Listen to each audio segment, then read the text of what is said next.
Maraming mga tao ang nagtatanong bakit daw noong Senate Blue Ribbon Committee investigation patungkol sa flood control project ay nagkaroon ng issue pagdating kay Senator Marcoleta. Ang pinaka-issue is lumalagay na para bagang dinedepensahan niya o siya ang nagiging abogado ng mga Diskaya during these proceedings. And we all know what he said, that hindi naman siya ang abogado ng mga Diskaya, he only followed the rule.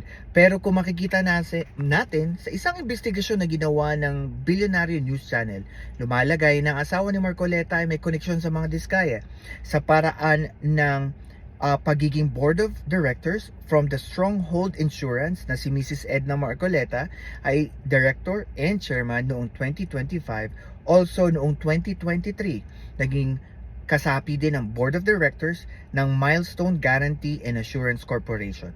And also sa ganitong bagay, lumalabas sa isang dokumento ng DPWH na ang Milestone Guarantee and Assurance Corporation na board of director, ang asawa ni Marcoleta, ay naglabas ng retention money bond or surety bond noong September 20, 2024 na nagkakalaga ng 19.29 million pesos sa Elite General Contractor and Development Corporation ng mga Diskaya. Para po ito sa proyekto na kung saan kahit ang grupo ni Senator Panfilo Lacson ay nakita na itong proyekto na flood management road dike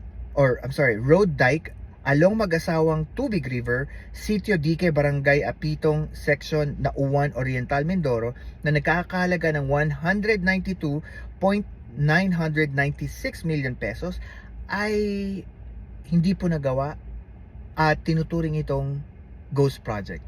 Anong tingin nyo dito? Meron ba talagang koneksyon ang asawa ni Marcoleta at may connection ba kung bakit ganito umasta si Senator Marcoleta noong panahon ng investigation under Blue Ribbon Committee sa mga Diskaya? Comment down below.